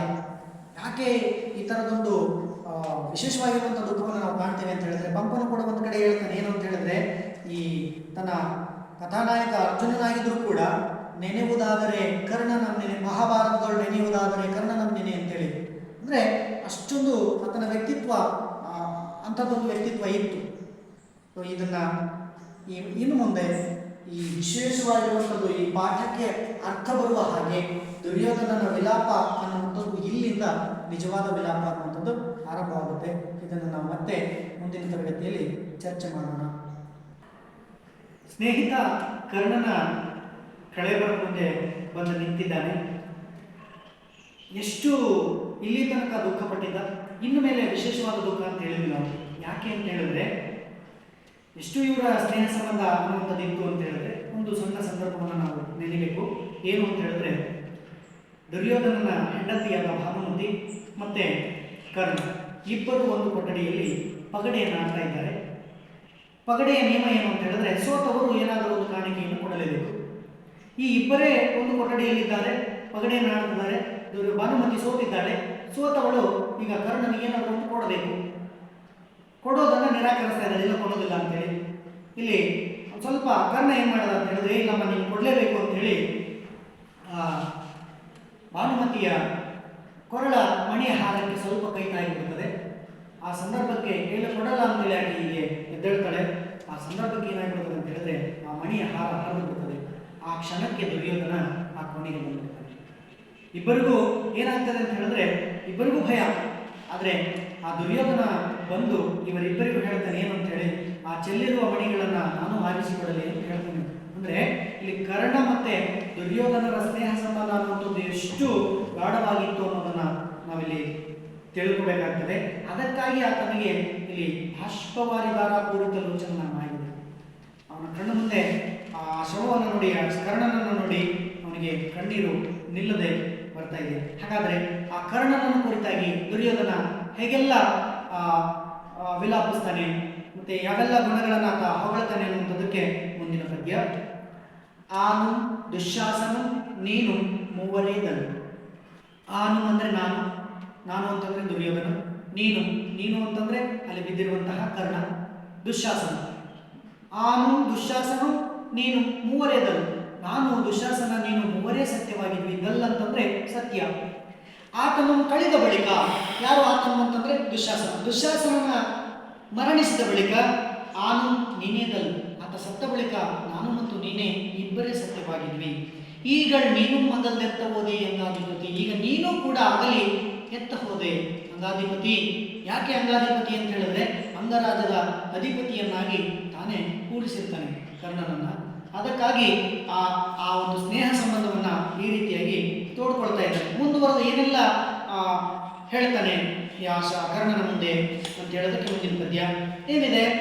ನಿನ್ನ ಗೆಳೆಯಂ ಸುಯೋಧನನಂ ನೋಡದೆ ನುಡಿಯದೆ ಅಪ್ಪಿಕೊಳ್ಳದೆ ಬೆಸನ್ನೇನೆನ್ನದೆ ಜೀ ಎನ್ನದೆ ದೇವೆನ್ನದೆ ಏಕುಸಿರದಿರ್ಪೆ ಎಂಗಾಧಿಪತಿ. ಎಷ್ಟು ಚಂದವಾಗಿ ಎಷ್ಟು ಸೊಗಸಾಗಿ ಹೇಳ್ತಾ ಇದ್ದಾರೆ ಅಂತಂದ್ರೆ, ನಿನ್ನ ಗೆಳೆಯ ಸುಯೋಧನನ, ನಿನ್ನ ಗೆಳೆಯ ಸುಯೋಧನ, ದುರ್ಯೋಧನ ಅಲ್ಲ, ಅವನು ಒಳ್ಳೆಯ ಯೋಧ. ಸುಯೋಧನ ಬಂದಿದ್ದಾನೆ. ಯಾಕಂತಂದ್ರೆ ಕರ್ಣ ಅವನನ್ನ ಅಷ್ಟು ಬಾಯಿ ತುಂಬ ಚಂದವಾಗಿ ಕರಿತಾ ಇದ್ದ, ಸುಯೋಧ ಅಂತ ಕರಿತಾ ಇದ್ದ.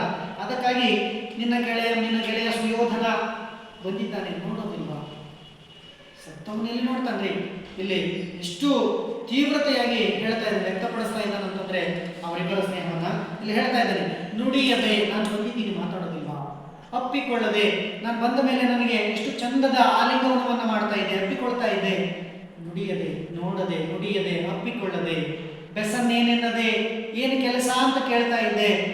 ಜಿ ಎನ್ನದೆ, ಜಿಯ ಅಂತಂದ್ರೆ ಒಡೆಯ ಅಂತ ಕರಿತಾ ಇದ್ದೆ. ದೇವೆನ್ನದೆ, ದೇವ ಅಂತ ಕರಿತಾ ಇದ್ದೆ. ಏನ್ ಕೆಲಸ ಅಂತ ಕೇಳ್ತಾ ಇದ್ದೆ ನಾ ಬಂದಾಗಲಿಲ್ಲ. ಇದು ಯಾವುದನ್ನು ನೀನು ಮಾಡ್ತಾ ಇಲ್ವಲ್ಲ, ಕುಸಿರದಿರ್ಪೆಯಂಗಾಧಿಪತಿ, ಯಾಕೆ ನೀನು ಇದೆಲ್ಲವನ್ನು ಮಾಡದೆ ಉಸಿರನ್ನು ಬಿಡದೆ ಇದ್ದೀಯಾ ಅಂಗಾಧಿಪತಿ, ಕರ್ಣನೇ, ಗೆಳೆಯನೇ ಅಂತೇಳಿ ಆತ ಅತ್ಯಂತ ದುಃಖದ ಒಂದು ವಿಲಾಪವನ್ನ ಇಲ್ಲಿ ತೋಡಿಕೊಳ್ಳುವಂಥದ್ದು. ನಾವೀಗಾಗಲೇ ಹೇಳಿದ್ವಿ ಇವರ ಸ್ನೇಹ ಸಂಬಂಧ ಎಷ್ಟು ಅನಿರವಾಗಿತ್ತು ಅಂತೇಳಿ. ಆ ಕಾರಣಕ್ಕಾಗಿ ಈ ಎಲ್ಲವನ್ನ ಮಾತಾಡುವಲ್ಲಿ ಸೋತಂತ ದುರ್ಯೋಧನ, ಆತನನ್ನು ಮಾತಾಡಿಸೋದಲ್ಲಿ ಸೋತಂತ ದುರ್ಯೋಧನನಿಗೆ ಮುಂದೆ ಅವನ ಗುಣವನ್ನು ಹೊಗಳಬೇಕನ್ನಿಸ್ತೇ ಏನೋ. ಅದಕ್ಕಾಗಿ ಆತನ ಉದಾತ್ತ ಗುಣಗಳನ್ನು ಹೊಗಳ್ತಾನೆ. ಹೇಗೆಲ್ಲ ಹೊಗಳ್ತಾನೆ ಅಂತ ಹೇಳಿದ್ರೆ ಆ ಮುಂದಿನ ಪದ್ಯದಲ್ಲಿ ನೋಡೋಣ. ಏನು ಅಂತ ಹೇಳಿದ್ರೆ, ಅನೃತಂ ಲೋಭಂ ಭಯಂ, ಅನೃತಂ ಲೋಭಂ ಭಯಂ ಎಂಬಿನಿತಂ ನೀನಿರ್ದ ನಾಡಳ್ ಇರ್ಕುಮೇ ರವಿನಂದನ. ಇಷ್ಟು ಚಂದವಾಗಿ ಹೇಳ್ತಾನೆ ನೋಡಿ. ಅನೃತ ಅಂತಂದ್ರೆ ಸುಳ್ಳು, ಲೋಭ ಅಂತ ಹೇಳಿದ್ರೆ ಈ ಆಸೆ ಬುರುಕುತನ, ಭಯ ಹೆದರಿಕೆ. ನೀನಿದ್ದ ನಾಡಿನಲ್ಲಿ ನೋಡ್ರಿ, ಸುಳ್ಳು ಅನ್ನುವಂಥದ್ದು ಇರಲಿಕ್ಕೆ ಸಾಧ್ಯವಿಲ್ಲ, ಆಸೆ ಬುರುಕುತನ ಅನ್ನುವಂಥದ್ದು ಇರಲಿಕ್ಕೆ ಸಾಧ್ಯವಿಲ್ಲ, ಭಯ ಅನ್ನುವಂಥದ್ದು ಇರಲಿಕ್ಕೆ ಸಾಧ್ಯವಿಲ್ಲ. ಎಂಬಿನಿ ತರ್ಕಂ ನೀನಿದ್ದ ನಾಡೊಳ್ ಇರ್ಕುಮೇ, ನೀನಿದ್ದಂಥ ನಾಡಿನಲ್ಲಿ ಇರಲಿಕ್ಕೆ ಸಾಧ್ಯವೇ ರವಿನಂದನ, ಕರ್ಣನೇ. ನನ್ನಿ ಚಾದಂ ಆಣ್ಮೆ ಎಂಬಿನಿ ತರ್ಕಂ, ನೀನೇ ಮೊತ್ತ ಮೊದಲಿಗ. ನನ್ನಿ ಅಂದ್ರೆ ಸತ್ಯಕ್ಕೆ, ಚಾದಂ ತ್ಯಾಗಕ್ಕೆ, ಆಣ್ಮೆ ಸಾಹಸಕ್ಕೆ, ಸತ್ಯಕ್ಕೆ, ತ್ಯಾಗಕ್ಕೆ, ಸಾಹಸಕ್ಕೆ, ಈ ಎಲ್ಲದಕ್ಕೂ ನೀನೇ ಮೊತ್ತ ಮೊದಲಿಗ. ಇವತ್ತಿನ ತನಕ ನಾನು ದಾನಶೂರ ಅಂತೇಳಿ ಕರೆದರೆ ಅಂದ್ರೆ ಬರುವಂತ ಹೆಸರು, ಏಕೈಕ ಹೆಸರು ಯಾವುದು ಅಂತಂದ್ರೆ ಅದು ಕರ್ಣನ ಹೆಸರು ಮಾತ್ರ. ಆ ಕಾರಣಕ್ಕಾಗಿ ಹೇಳ್ತಾ ಇದ್ದೇನೆ, ನೀನಿದ್ದಂಥ ನಾಡಿನಲ್ಲಿ ಸುಳ್ಳಿರ್ಲಿಕ್ಕೆ ಸಾಧ್ಯವಿಲ್ಲ, ಆಸೆ ಬರುತ್ತನ ಇರಲಿಕ್ಕೆ ಸಾಧ್ಯವಿಲ್ಲ, ಭಯ ಅನ್ನುವಂಥದ್ದು ಇರಲಿಕ್ಕೆ ಸಾಧ್ಯವಿಲ್ಲ. ಅಷ್ಟೇ ಅಲ್ಲ, ನೀನಿದ್ದಂಥ ನಾಡಿನಲ್ಲಿ ಸತ್ಯ, ತ್ಯಾಗ, ಈ ಸಾಹಸಕ್ಕೆ ನೀನೇ ಮೊದಲಿಗ, ಇದೆಲ್ಲದಕ್ಕೂ ನೀನೇ ಮಾದರಿ ಅಂತೇಳಿ ಆ ಗೆಳೆಯನನ್ನು ಕುರಿತಾಗಿ ಹೇಳ್ತಾ ಇದ್ದಾನೆ. ಈ ಕೃಷ್ಣ ಸಂಧಾನಕ್ಕೆ ಬಂದಿರುವಂಥ ಸಂದರ್ಭದಲ್ಲಿ ಹೇಳಿದ್ದ, ನೀನು ಕೌರವರಿಗೂ ಹಿರಿಯ, ಪಾಂಡವರಿಗೂ ಹಿರಿಯ, ನೀನು ಮನಸ್ಸು ಮಾಡಿದ್ರೆ ಈ ರಾಜ್ಯದ ಅಧಿಪತಿ ಆಗ್ಬೋದು ಅಂತೇಳಿ. ಆದರೆ ಕರ್ಣ ಏನ್ ಮಾಡಿದ ಅಂತ ಹೇಳಿದ್ರೆ, ಅದು ಯಾವ ಆಸೆಗೂ ಹೋಗದೆ ಆ ಆಸೆಯನ್ನು ತೋರಿಸಲಿಲ್ಲ, ದುರಾಸೆಯನ್ನು ತೋರಿಸಲಿಲ್ಲ. ಅದಕ್ಕಾಗಿ ಹೇಳ್ತಾ ಇದ್ದಾನೆ, ಎಲ್ಲದಕ್ಕೂ ನೀನೇ ಮೊತ್ತ ಮೊದಲಿಗ, ಇದು ಒಂದು ನೀನು ಮಾದರಿಯಾಗಿ ಹೋಗಿದ್ದೀಯ ಗೆಳೆಯ ಅಂತೇಳಿ ಅಲ್ಲಿ ಆ ಕರ್ಣನ ಕುರಿತಾಗಿ ದುರ್ಯೋಧನ ವ್ಯಕ್ತಪಡಿಸುವಂಥದ್ದು ಅವನ ಗುಣಗಳನ್ನ ಮುಂದುವರೆದು ಹೇಳ್ತಾ ಇದ್ದಾನೆ. ಈಗ ಆತನ ಜನ್ಮ ರಹಸ್ಯವನ್ನ ತಿಳಿಸ್ಲಿಕ್ಕೆ ಹೋಗ್ತಾ ಇದ್ದಾನೆ. ಏನು ಅಂತ ಹೇಳಿದ್ರೆ ಹೇಳ್ತಾ ನೋಡಿ, ಆನರಿವೆಂ ಪೃಥೆಯರಿವಳ್ ದಾನವರಿಪುವರಿವನ್ ಅರ್ಕನರಿವಂ ದಿವ್ಯಜ್ಞಾನಿ ಸಹದೇವನರಿವಂ ನೀನಾರ್ಗೆಂದಾನು ಮರಿಯ ರಂಗಾಧಿಪತಿ. ಆನರಿವೆಂ ಇಲ್ಲಿ ಹೇಳ್ತಾ ಇದ್ದಾನೆ ದುರ್ಯೋಧನ, ನನಗೆ ತಿಳಿದಿತ್ತು. ಪೃಥೆಯರಿವಳ್, ಪೃಥೆ ಅಂತಂದ್ರೆ ಕುಂತಿ, ತಾಯಿಗೆ ತಿಳಿದಿತ್ತು. ದಾನವ ರಿಪುವರಿವನ್, ದಾನವ ರಿಪು, ದಾನವ ಅಂದ್ರೆ ರಾಕ್ಷಸ, ರಿಪು ಅಂತಂದ್ರೆ ವೈರಿ, ರಾಕ್ಷಸರ ವೈರಿಯಾದಂತಹ ಕೃಷ್ಣನಿಗೆ ತಿಳಿದಿತ್ತು ನಿನ್ನ ಜನ್ಮ ರಹಸ್ಯ. ಅರ್ಕನರಿವಂ, ವರವನ್ನು ಪಡೆದಿದ್ದಲ್ಲ ತಾಯಿ ಕುಂತಿ, ಯಾರಿಂದ? ಸೂರ್ಯನಿಂದ. ಆ ಕಾರಣಕ್ಕಾಗಿ ಸೂರ್ಯನಿಗೂ ತಿಳಿದಿತ್ತು. ದಿವ್ಯಜ್ಞಾನಿ ಸಹದೇವನರಿವಂ, ಪಾಂಡವರ ಕೊನೆಯ ನುಡಿ ಸಹದೇವನಿಗೂ ಕೂಡ ತಿಳಿದಿತ್ತು. ಆದರೆ ತಿಳಿದದ್ದು ಮಾತ್ರ ಕೆಲವು ಜನ. ನೀನಾದ್ಯಂದಾರು ತಿಳಿಯದ ಅರಿಯ ರಂಗಾಧಿಪತಿ, ನೀನು ಯಾರು ಅಂತ ತಿಳಿಯದೆ, ತಿಳಿದವರು ಕೆಲವು ಜನ, ನೀನು ಯಾರು ಅಂತ ತಿಳಿಯದೆ ಹೋಗಿಬಿಟ್ಟಿಯಲ್ಲ ರಂಗಾಧಿಪತಿ ಅಂತೇಳಿ ಅವನ ಈ ಎಲ್ಲ ಸಂಕಟಗಳನ್ನ ಹೊರಗಾಗ್ತಾ ಇದ್ದಾನೆ, ಅವನ ಗುಣಗಳನ್ನು ಹೊರಗಾಗ್ತಾ ಇದ್ದಾನೆ. ಮತ್ತೆ ಮುಂದುವರೆದು ಹೇಳ್ತಾ ಇದ್ದಾನೆ, ಅವನ ಉದಾತ್ತ ಗುಣವನ್ನು ಏನಂತ ಹೇಳ್ತಾ ಇದ್ದಾನೆ ಅಂತ ಹೇಳಿದ್ರೆ, ನೀನುಳ್ಳಡುಂಟು ರಾಜ್ಯಂ, ನೀನಿದ್ದರೆ ರಾಜ್ಯ, ನೀನುಳ್ಳೊಡೆ ಪಟ್ಟಮುಂಟು, ನೀನಿದ್ದರೆ ನನಗೆ ಸಿಂಹಾಸನ ಅನ್ನುವಂಥದ್ದು ಇರ್ತದೆ. ಬೆಳ್ಗೊಡೆ ಉಂಟೈ, ಈ ಬೆಳ್ಗೊಡೆ ಬಿಳಿದು ಅದಕ್ಕೊಡೆ ಬೆಳ್ಗೊಡೆ ಅನ್ನುವಂಥದ್ದು ಈ ಛತ್ರ ಚಾಮರಗಳು ಏನಿರ್ತದಲ್ಲ, ಒಬ್ಬ ರಾಜನಿಗೆ ಇರುವಂತಹ ಎಲ್ಲ ಸಂಕೇತಗಳಿರ್ತಾವಲ್ಲ, ರಾಜ ಮುದ್ರೆಗಳಿರ್ತಾವಲ್ಲ, ಅದೆಲ್ಲವೂ. ನೀನುಳ್ಳಡುಂಟು ಪೀಳಿಗೆ, ನೀನಿದ್ದರೆ ಮಾತ್ರ ಪೀಳಿಗೆ ಸಂತತಿ ಅನ್ನುವಂಥದ್ದು. ನೀನಿಲ್ಲದಿವೆಲ್ಲವೂ ಒಳವೆ, ನೀನಿಲ್ಲದೆ ಹೋದರೆ ಇವು ಯಾವ ಕೂಡ ಇರಲಿಕ್ಕೆ ಸಾಧ್ಯವಿಲ್ಲ ರಂಗಾಧಿಪತಿ. ಯಾವೆಲ್ಲ ಇರಲಿಕ್ಕೆ ಸಾಧ್ಯವಿಲ್ಲ? ಅವನಿದ್ರೆ ರಾಜ್ಯ, ಅವನಿದ್ರೆ ಸಿಂಹಾಸನ, ಅವನಿದ್ರೆ ಈ ಛತ್ರಿ ಚಾಮರಗಳು, ಈ ರಾಜಮುದ್ರೆ ಅನ್ನುವಂಥದ್ದು, ನೀನಿದ್ರೆ ಒಂದು ಪೀಳಿಗೆ ಅನ್ನುವಂಥದ್ದು. ನೀನಿಲ್ಲದೆ ಹೋದರೆ ಇವು ಯಾವು ಕೂಡ ಇಲ್ಲ, ನಶ್ವರ ಅನ್ನುವ ರೀತಿಯಲ್ಲಿ ಅವನ ಇರುವಿಕೆ ಇಲ್ಲದಿರುವಿಕೆಯನ್ನು ಇಲ್ಲಿ ವ್ಯಕ್ತಪಡಿಸ್ತಾ ಇದ್ದಾನೆ ಕರ್ಣನ ಮುಂದೆ. ಕೊನೆಗೆ ಮತ್ತೆ ಅವನ ಉದಾತ್ತವನ್ನ ಇನ್ನೂ ಹೊಗಳಬೇಕನ್ಸಿದೆ, ಅದಕ್ಕಾಗಿ ಮತ್ತೆ ಹೇಳ್ತಾ ಇದ್ದಾನೆ ಅವನ ತ್ಯಾಗವನ್ನ. ನಾವು ಹೇಳಿದ್ವಿ ಈ ದಾನ ಅಂತೇಳಿ ಬಂದಾಗ ಏಕೈಕ ಹೆಸರು ಬರುವಂಥದ್ದು ಕರ್ಣನು ಅಂತೇಳಿ, ಅದಕ್ಕಾಗಿ ಹೇಳ್ತಾ ಇದ್ದಾನೆ ಈಗ ಹರಿಬೇಡೆ ಕವಚ ಮುನ್ನಿ ಹರಿದಿದ್ದೆ, ಹರಿಬೇಡೆ ಕವಚ ಮುನ್ನಿ ಹರಿದಿದ್ದೆ, ಕುಂತಿ ಬೇಡೆ ಬೇಗಡದೆ ಕೊಟ್ಟೈ ಪುರಿಗಣೆಯಂ, ನಿನಗೆಣೆ ಕಸವರಗಲಿ ಮೈಗುಲಿಯಂ ಆವನ್ ಅಂಗಾಧಿಪತಿ. ಹರಿ ಅಂದ್ರೆ ಇಂದ್ರ, ಅಲ್ಲಿ ಆ ಇಂದ್ರ ಬಂದು ಬೇಡಿದಾಗ ನೀನೇನ್ ಮಾಡಿದೆ, ನಿನ್ನ ರಕ್ತಗತವಾಗಿ ನಿನ್ನ ಜನ್ಮದತ್ತವಾಗಿ ಬಂದಂತಹ ಕವಚವನ್ನ ಕರ್ಣಕುಂಡಲಗಳನ್ನ ಏನ್ ಮಾಡಿದೆ, ನೀನು ಅರಿದಿದ್ದೆ, ಅರಿ ತಿಳಿದುಕೊಟ್ಟೆ, ಅರಿದುಕೊಟ್ಟೆ.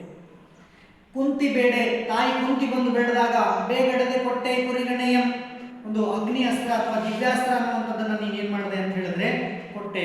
ಕುಂತಿ ಬಂದು ಬೇಡದಾಗ, ಕುಂತಿ ಅಷ್ಟೆಲ್ಲ ಯಾರು ಬಂದು ಏನ್ ಬೇಡಿದ್ರು ಕೂಡ ಕೊಡುವಂತವನಾಗಿದ್ದ, ಅದಕ್ಕಾಗಿ ಈಗ ಆ ದಿವ್ಯಾಸ್ತ್ರಗಳನ್ನ ಬೇಡ್ತಾಳೆ. ಕುರಿಗಣೆ ಅಂದ್ರೆ ಅಗ್ನಿ ಅಸ್ತ್ರವನ್ನ, ಅದನ್ನು ಕೊಟ್ಟೆ. ಅಷ್ಟೇ ಅಲ್ಲ, ಕುರಿಗಣೆ ನಿನಗೆ ಸಮಾನನಾದಂತಹ ಕಸವರ ಅಂತಂದ್ರೆ ಚಿನ್ನ, ಕಲಿ ಅಂತಂದ್ರೆ ವೀರ, ನಿನ್ನಂತಹ ಚಿನ್ನದಂತ ವೀರ ಯಾವನು ಇರಲಿಕ್ಕೆ ಸಾಧ್ಯವಿಲ್ಲ.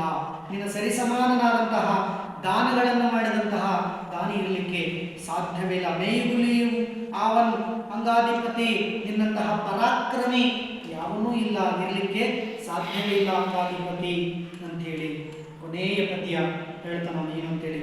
ಈ ಎಲ್ಲ ರೀತಿಯಲ್ಲಿ ಎಂದು ಶೋಕಾಂಧಂ ಕರ್ಣ ವಿರಹಿತ ನಪ್ಪುದರಿ ಸಂಕ್ರಂದನಂದನಂಗೆ ಮುಳಿದು ಶರಶಯಗತನಾಗಿರುವ ನದೀನಂದನನ ಚರಣಾರವಿಂದಮಂ ವಂದನಂಗೆಯಲೆಂದು ಗಾಂಧಾರಿ ನಂದನನಂ ಏದಿ ವಂದಂ. ಅಂದ್ರೆ ಈ ಈ ಕರ್ಣನ ಅಗಲಿಕೆ ಅನ್ನುವಂಥದ್ದು ಅವನಿಗೆ ಏನಾಗ್ತಾ ಇದೆ ಅಂತ ಹೇಳಿದ್ರೆ, ಒಂದು ರೀತಿ ವಿರಹ ಅನ್ನುವಂಥದ್ದು ಯಾವಾಗ ಬರ್ತದೆ ಮನುಷ್ಯನಿಗೆ, ಅಗಲಿದಾಗ, ಎರಡು ಜೀವಗಳಾಗಲಿದಾಗ. ಈಗ ಕರ್ಣ ದುರ್ಯೋಧನನಿಂದ ಅಗಲಿದ್ದಾನೆ, ಅದಕ್ಕಾಗಿ ಈಗ ಆ ಶೋಕದ ದುಃಖದ ಶೋಕದಲ್ಲಿ ಅಂದ್ರೆ ಅಂಧತ್ವದಲ್ಲಿ ಶೋಕ ಅಂಧದಲ್ಲಿ ಅವನಿಗೆ ಏನ್ ಕಾಡ್ತಾ ಇದೆ ಅಂತ ಹೇಳಿದ್ರೆ ದಿಕ್ಕೆ ತೋಚದಂತಾಗಿದೆ.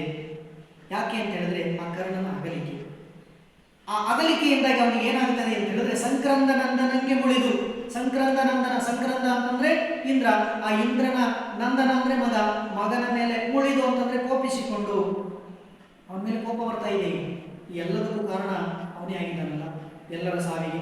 ಅದಕ್ಕಾಗಿ ಈಗ ಆ ಶರಶೇಗತನಾಗಿರುವ ನದೀನಂದನನ, ಆ ಶರಶೆಯಲ್ಲಿ ಮಲಗಿರುವಂತಹ ಗಂಗೆಯ ಮಗನಾದ ಭೀಷ್ಮನ ಹತ್ತಿರ ಬಂದು ಆತನ ಚರಣಾರವಿಂದವನ್ನು, ಆತನ ಪಾದಕಮಲಗಳಿಗೆ ವಂದನಂಗೆಯಲೆಂದು ನಮಸ್ಕರಿಸಲೆಂದು ಬರ್ತಾ ಇದ್ದಾರೆ. ಯಾರು ಅಂತ ಹೇಳಿದ್ರೆ ಗಾಂಧಾರಿ ನಂದನನು ಇಲ್ಲಿ ಒಂದು ಅಲ್ಲಿಗೆ ಬಂದು ಸಮೀಪಿಸಿದನಂತೆ ದುರ್ಯೋಧನ.